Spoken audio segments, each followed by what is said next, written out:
How are you? Well, thanks, man. How are you? Doing well. Always a pleasure to talk to you. Just never miss an opportunity to tell you how much I love Don John. Thanks, And dude. Thank you.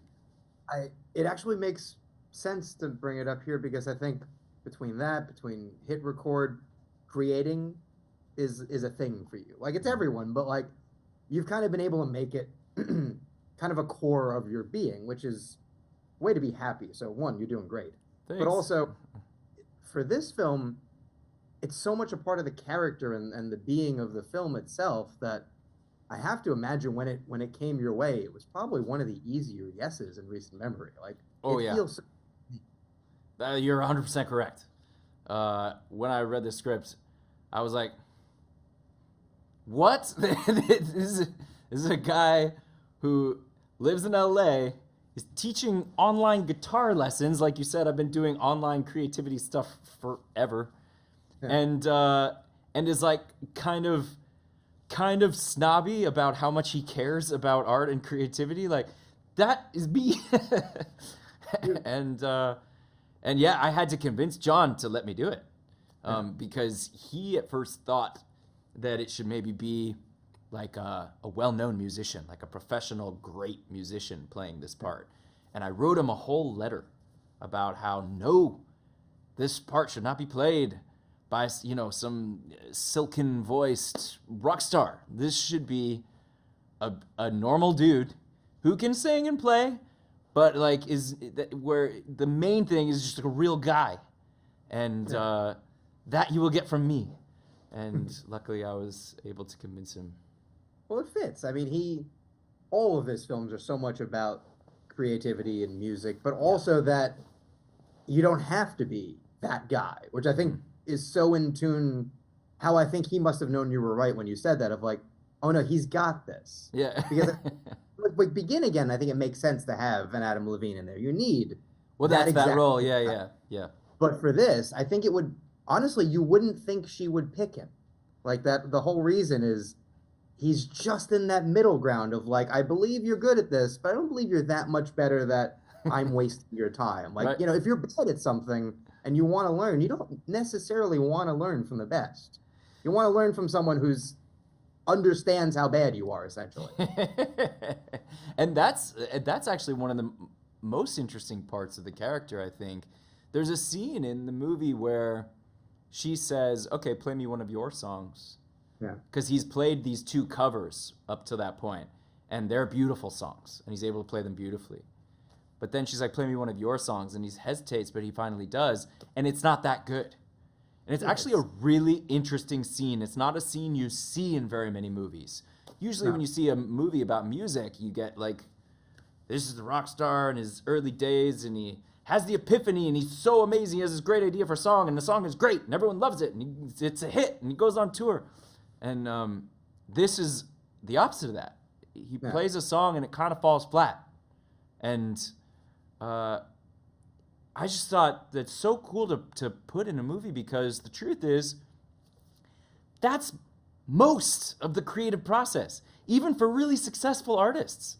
That Yeah. you try and fail most of the time. And then if you keep going, you keep persisting, eventually you'll get a few good ones. You'll have some good ideas and give some good performances.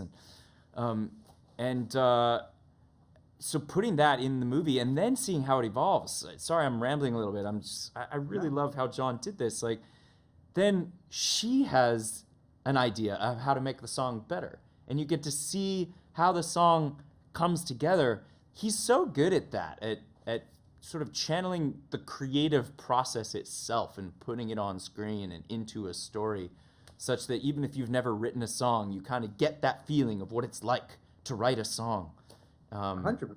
and And yeah, it's one of my favorite parts. no, you're 100%. It's true. It's because it gets to the what you like about a movie like this. Like I think if you're just immediately amazing, it feels too much like a movie. And like it's a movie, but there's something about especially the two centerpiece songs, they feel like two people did them. Hmm. And they're better than I can do because I look at a guitar and just get mad because I just break it every time I touch it. But there is that sense of like you don't have to be a Superman to do it. And I think that's it's also I think for you guys it's so relatable because how much of acting is I have to have the trust of my director, of my co-stars, because what I do with the first one might be bad. Like, it might be really bad the first take, and I just have to trust that only we're going to see it, and that's not what I'm going to see when, like, my friends buy a ticket. Yeah. And if we get there, no one's going to know that, but I'll know that, and the process will feel better for that. Like you're saying, the movie is so much about the natural process of it all that when they get there, they're not suddenly amazing, but they're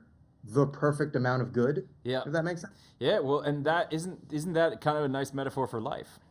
Yeah. Because and this is part of what I love so much about movies that include the creative process is that life itself is a creative process. We're constantly telling ourselves our own story. Yeah. And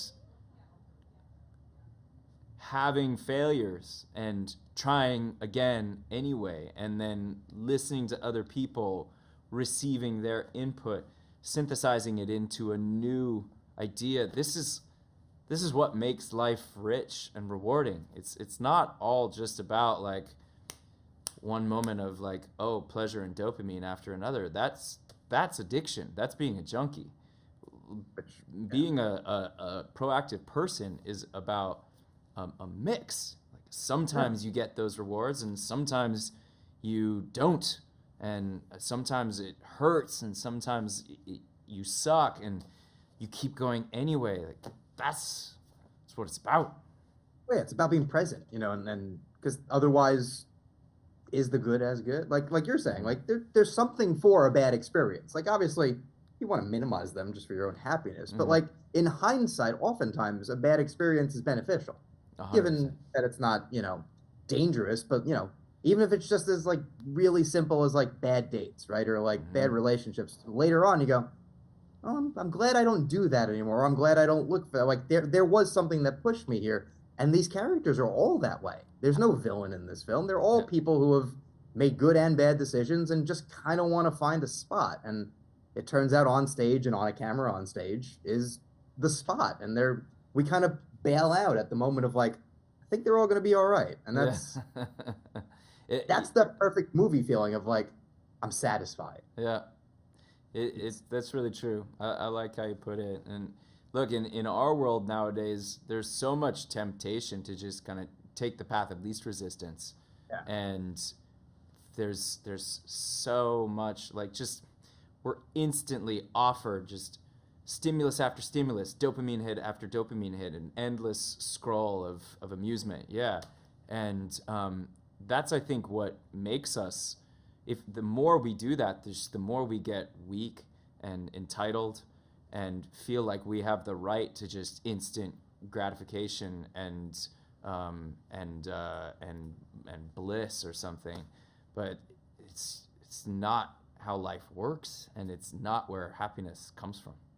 No, you see that anytime you get on a plane. As soon as you can't watch a movie, the rage people express of like, you're entitled to something that didn't exist a couple minutes ago. Like you're about to be in a tube in a sky to cross the world. Like, calm down. And also, the fact that it's on the movie so much takes place over screens is, we all just live that. So in a way, you have plenty of prep for this role, but also you get to kind of be on the other end and go, yeah, I'm glad I'm not doing that anymore. But there were small elements of like, oh, I made a connection I wouldn't have otherwise. Like this only happens because of that. So it feels like a really healthy role to have taken. Honestly. Yeah, it's the positive side of digital technology, and it's nice to see an example of the positive side because God knows we all know about the negative sides nowadays. And look, a decade ago, I was nothing but optimistic about the internet and its ability to bring us all together and create together. And the decade since has really shown that there have been some poisonous and destructive pitfalls to the way this technology was turned into advertising businesses. But it's nice to see in Flora and Son an example of the technology that is not corrupted in that way. Here's a movie that's about two people pursuing music over the internet, but they're not trying to be influencers. They're not playing their music on social media platforms and counting the likes and the followers. It's not about any of that. It's just one person in LA, one person in Dublin. They use the technology to connect one-on-one and then dive deeply into each other and eventually, you know, kind of fall in some kind of unconventional love. That's the beauty of what technology could be and is plenty of the time, but unfortunately not